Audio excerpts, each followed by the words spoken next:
Don't let YouTube decide what information you get. That's your choice. YouTube is deleting our videos and cuts you off from a source of honest reporting. Make sure you don't lose access to NTD's news content, and take a quick moment to subscribe to our newsletter so no matter what happens here, you'll keep your access to a trustworthy news source.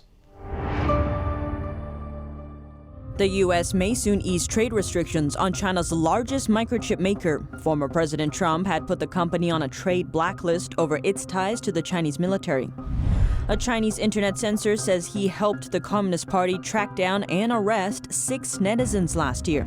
He boasted about his power to suppress others in a video shared online. As long as I keep an eye on you, you'll never escape.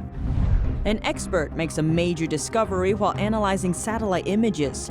He finds 16 new underground nuclear missile launchers built in China.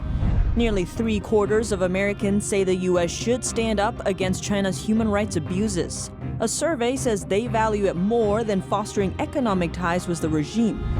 And U.S. colleges gain new power to resist Chinese influence.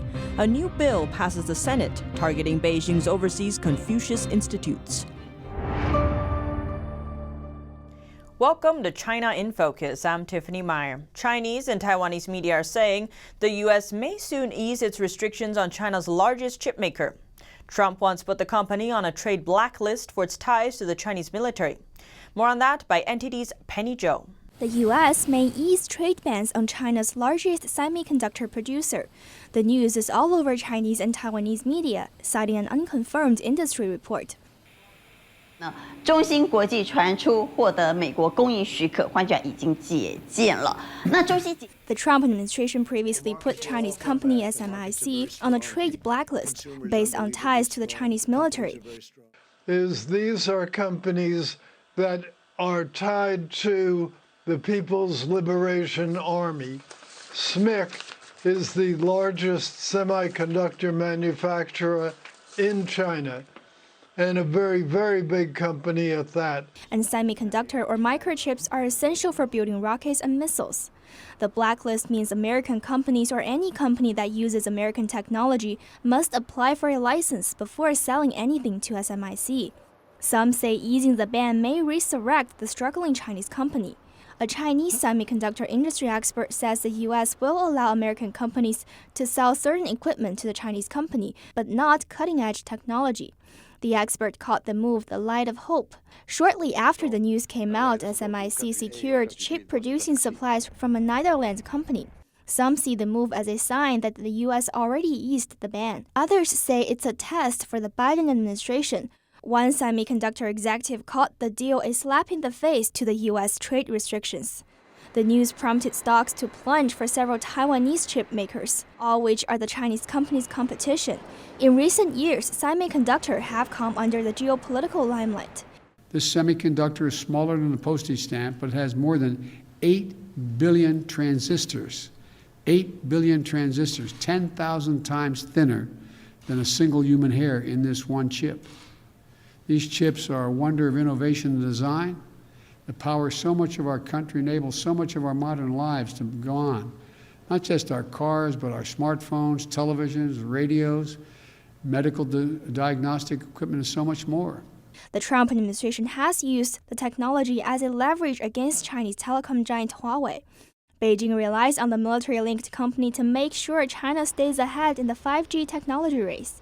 But the U.S. has warned other countries against using Huawei equipment, saying their data may end up in the hands of the Chinese Communist Party.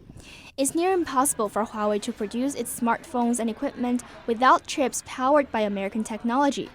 So the company has been struggling since the Trump administration banned it from buying components from U.S. companies in 2019 and cut it off from any suppliers that use American tech in 2020. SMIC also relies heavily on the U.S. The machines used to manufacture chips contain American technology. Analysts previously said Trump's ban on SMIC could present an existential threat that could see the Chinese company close its doors. But Chinese chip makers are seeking ways to ease the pain. A recent report by newspaper Nikkei Asia says China has been snapping up and hoarding second-hand chip-making machines from Japan, driving up equipment prices in Japan's secondary market. China is banned from buying the new machines, but not the old ones. Now the previously worthless old machines are even more expensive than the brand new ones, and prices for core equipment have risen 3 times higher than average. The Biden administration has vowed to counter China on the tech front and work with allies to compete in the microchip race. Penny Zhou, NTD News. China has been ramping up investment in the semiconductor industry. In 2020, equity investment going into the nation's chip industry saw a massive 400% increase from the previous year. More than 30 microchip makers also went public on China's A-share market, compared to 18 in 2019. But it's still far from catching up to the regime's planned goals. China is the world's largest semiconductor consumer. It has previously vowed to produce 40% of the chips it uses by 2020 and 70% by 2025. But industry research shows it only produced less than 6% of what it consumed in 2020 and still heavily relies on imports. A video posted by a member of China's 50 Cent Army is raising concerns online. In it, he claims he helped Communist Party authorities track down and arrest 6 netizens last year, with no apparent remorse. The 50 Cent Army is an organization of Chinese internet censors. Paid by the Chinese Communist Party, they post online content that supports the regime and attacks, censors, or bans anyone who criticizes it. It's one of Beijing's most widespread tools to influence public opinion. The group gets its name from the 50-cent payouts given for each pro-Beijing post shared online, though that rate was recently bumped up to 70 cents or more. Some of the members of the 50 Cent Army also help the regime suppress dissidents. Internet censor Song Jianren is one of them. Last year, I assisted the regime in arresting 6 people. He published this video on Chinese social media last month. In it, he appears prideful of having the power to suppress people. Don't question our ability to deal with you. As long as I keep an eye on you, you'll never escape. He also showed off an award certificate he won in 2020. That's for what his superiors called maintaining stability in society. That term was created by the regime and is used to describe silencing anyone who opposes the Communist Party. He also emphasized in the clip that what he does is lawful. Don't question my methods. They are absolutely legal and in compliance with the law. I am collaborating with authorities on these causes, so don't question whether my process is illegal or not. Threatening people into obedience, he claimed he is able to find anyone who violates censorship rules, even without tracking them through the phone. All you can do is to curb your behavior. Don't cause trouble for today's society. And if you have already caused trouble, you won't be able to run away. In another video clip, Song announced that he had recently reported another netizen to the police. Song says the person used an online chat group to insult the Chinese soldiers who died during India-China border clashes. The netizen accused is a professor from a renowned university in Beijing. The professor was reportedly arrested back in February. Song Jianren showed the professor's chat group in the video. Song also mentioned that the professor had been arrested by China's National Security Bureau, not the police, noting that whatever was said in the group was recorded and authorities can find violators anytime, anywhere. Reporting friends, family, and neighbors is a common theme with a long history in communist China. The regime encourages citizens to report anyone who doesn't fall into line with the regime's narrative. Those who rat out the so-called violators receive money, work promotions, and other rewards. Surrounded by the regime's propaganda influence, they often see themselves as patriots. That's as the surveillance culture breeds fear and overcautiousness about what's said, done, or posted online. Communist China will be spending 6.8% more on defense this year compared to last year. That means an estimated $200 billion. CCP Premier Li Keqiang said on Friday that the party will continue to strengthen the People's Liberation Army in the face of what he calls security threats. The regime is nervous about challenges on several fronts, ranging from Taiwan to the South China Sea to Hong Kong. Li says Beijing's efforts include developing an array of weapons from stealthy fighters to aircraft carriers. He also says the armed forces will be strengthened through, quote, reform, science and technology, and the training of capable personnel. Li announced the figure and the plan to the CCP's National Congress during an annual party meeting. Last year, the party said the defense budget would rise by just 6.6%. It's the slowest rise in 3 decades. The mild boost is likely due to the CCP virus pandemic. This will be the 6th year in a row for a single-digit increase. The CCP did not give a breakdown of the budget. Many diplomats and foreign experts believe the regime is underreporting the real number. An expert at an NGO discovers 16 new underground nuclear missile launchers in China. He uncovered them while analyzing satellite images. Hans Christensen works for the Federation of American Scientists Nuclear Information Project. He monitors nuclear weapons development around the world. After China declared an exercise with some mobile missile launchers a few years back, they mentioned this area in the central part of northern China. And I honed in and found it. Last year, the Pentagon estimated the amount of nuclear warheads in China was in the low 200s, and that the Chinese regime is looking to at least double that number. Christensen's findings seem to confirm China's progress towards that goal. Suddenly, we see a lot of new silos going up in this training area. So far I've been able to count 16. So we're talking about a significant investment.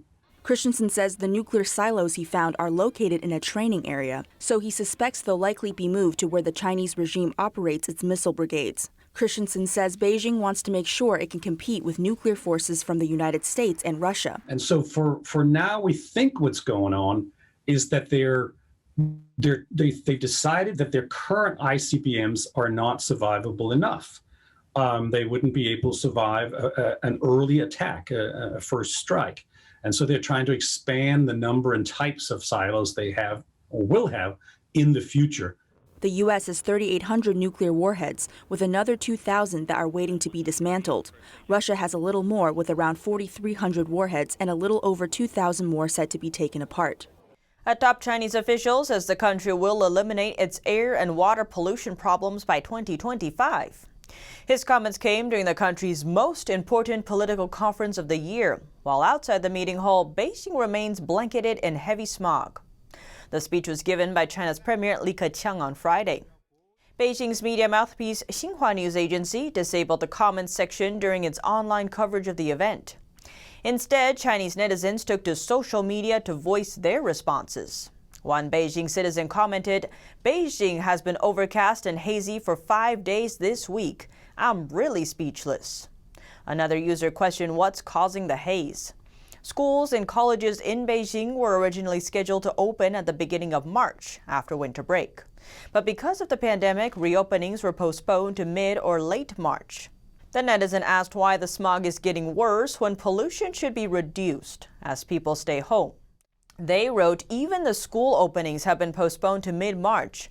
So why is it still hazy? That means people in cars aren't what's creating the problem. China's stock market is also suffering, seeing a major plunge after the Two Sessions political conference kicked off on Thursday. Some social media users even joked that the thick smog and market downturn came to greet the event. Terms like haze and smog started appearing in Chinese weather reports back in the early 2000s. Although the Chinese regime has been vowing to fight the pollution problem for years, air quality has been getting worse since then. Children in Communist China are reportedly being taught Communist Party history since kindergarten. Some parents say that schools even teach party history all day long and ask students to write learning reflections. NTD's Yi Ru has more. The Chinese Communist Party, or CCP, will celebrate its 100th anniversary this year. The regime is actively promoting party history for students of all ages. Party history lessons are reportedly found even in kindergartens in recent years. The CCP urges schools to teach party history beginning from this spring semester. The goal is believed to make sure that young kids obey the party so that the CCP can prevent a regime change. Mr. Wei from South China's Zhejiang province is a father of a third grader. He told the Chinese language edition of the Epoch Times his kid's first day of school was centered around the CCP's history instead of regular subjects, and the teachers also asked the students to write reflections on party history. He thinks China is turning to the extreme left, and he fears for the nation's future. This is actually taking our nation to the extreme left, and it's very harmful to our nation's future. Mr. Wei believes the regime is afraid of people who know the truth about the CCP. More and more people can break the internet blockade and see the truth. He says the CCP is worried about its grip on power. So they start brainwashing people from elementary school. It's like a return to the Cultural Revolution, dumbing down the entire generation. That secures their tyranny. Data shows that since the fall semester of 2017, the CCP has made more party history stories compulsory nationwide. It puts around 40 such pieces into elementary school textbooks and about 30 of them into middle school textbooks. A former teacher in Beijing thinks it's evil for the CCP to make these propaganda pieces compulsory in elementary schools. He told the Chinese language edition of the Epoch Times that the CCP aims to eliminate humanity from Chinese children and replace it with so-called love for the party and the state. They teach you whoever loves the CCP in communist China is a good person. Whoever does not is a bad person. There is no such thing as humanity. It simply divides people into good and bad, and it encourages people to eliminate the so-called bad guys at the cost of their own lives. He says this approach will destroy the humanity of generations of Chinese people. Reporting by Yi Ru, NTD News. A new survey shows that Americans want the U.S. to confront Communist China over its human rights abuses. In a recent survey by Pew Research Center, 70% of respondents say Washington should stand up to Beijing over its poor human rights record. They say this is more important than fostering economic ties with China. 90% of them consider Communist China an enemy or a competitor. Pew Research is an American think tank. It provides information on shaping trends in the world. Although Americans want a tough stance on China, nearly 50% in the survey have doubts that President Biden will be able to deal with Beijing effectively. Among a list of stats on Biden's handling of foreign policy issues, he got the lowest score in dealing with China. Across the board, negative views in the U.S. toward the communist regime have increased sharply. Since 2018, Americans who have a very cold perception of China doubled as of 2021. Similarly, Americans who had a very warm perception of China decreased by half as of 2021. But just over 50% saw Communist China's growing military as a very serious problem. The same percentage said that China handled the CCP virus outbreak poorly.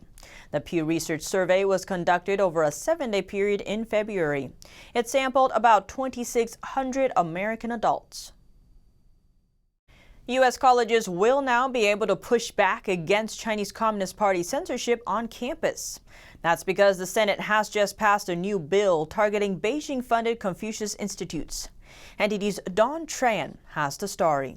For years, the Chinese Communist Party, or CCP, has been using American colleges to spread its influence in the U.S. Confucius Institutes on college campuses supposedly teach Chinese language and culture, but Senator John Kennedy from Louisiana says they're propaganda arms of the Chinese Communist Party. These institutes, run by the authoritarian government of China, will not allow the free exchange of ideas. They will not allow anyone to talk about the Uyghurs or the people of Tibet or Hong Kong or what happened at Tiananmen Square. The Senate unanimously passed Kennedy's Confucius Act. It gives U.S. colleges full managerial authority over the Confucius Institutes they host. The bill will require Confucius Institutes to protect academic freedom. It also prohibits them from implementing any foreign law. Before requesting for unanimous consent, Kennedy wanted to make it clear the bill targets the CCP, not the Chinese people. People of China are wonderful people. They're engaging, they're smart, they have great sense of humor. They've built an extraordinary economy. I wish I could say the same about their authoritarian government, but I can't. Confucius Institutes are funded and managed in part by a CCP organization called Hanban. According to the National Association of Scholars, there are 72 Confucius Institutes currently operating in the U.S. Don Tran, NTD News. It seems like the Commerce Department under President Biden will keep Chinese telecom giant Huawei blacklisted. The new Commerce Secretary, Gina Raimondo, told MSNBC on Thursday that Chinese telecom firms like Huawei and ZTE should be on the entity list. She cited economic and national security concerns. America's entity list is reserved for foreign companies engaging in human rights violations or posing national security risks. It prohibits U.S. firms from doing business with them. Raimondo says she is going to use the list to its full effect. She adds, quote, "If you look at their behavior, they deserve to be targeted, and if it's necessary, then that's what we'll do." In 2019, the Trump administration put Huawei on the Entity List. It deemed Huawei a national security threat to the U.S. That's because of its deep connections to the Chinese Communist Party. Huawei has been accused of various security violations, including theft of data, intellectual property, and trade secrets. Chinese law also requires it to share information with the CCP when asked to do so. Raimondo also told MSNBC that the Trump-era tariffs against China have been effective. She pointed to how the Chinese regime dumped large amounts of cheap steel and aluminum into the U.S. She then said, quote, "The data show that those tariffs have been effective against the act." The Trump administration imposed tariffs on numerous Chinese goods, among them steel and aluminum. The Senate confirmed Raimondo as the Commerce Secretary by an 84-15 vote on Tuesday. An Australian think tank is accusing the Chinese Communist Party of targeting the BBC. It says Beijing launched a coordinated propaganda campaign to discredit the UK broadcaster. An Australian Strategic Policy Institute report found that Chinese state-run media outlets are creating malicious social media content aimed at spreading false claims about the BBC. One of those claims is that the BBC spreads disinformation about China. Footage promoted by China state media suggests the British outlet makes false accusations about human rights in China, including the persecution of the Uyghur ethnic minority in the Xinjiang region. Chinese media also say the BBC's reporting on China is driven by foreign actors and intelligence agencies. Pro-Beijing newspaper The Global Times accused the BBC of having foreign anti-China forces at work in its reports about Xinjiang. The report reveals Chinese media are mobilizing posts and sharing content not just on Chinese social media, but also on Twitter and Facebook. The CCP and state media's focus on the BBC peaked on February 5th. That's the day after the UK revoked Chinese state-owned TV channel CGTN's broadcast license. Days later, on February 11th, the Chinese regime banned the BBC from broadcasting in China.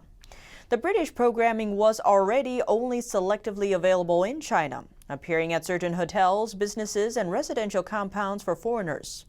So the move was widely seen as symbolic retaliation. Twitter and Facebook are also banned in China.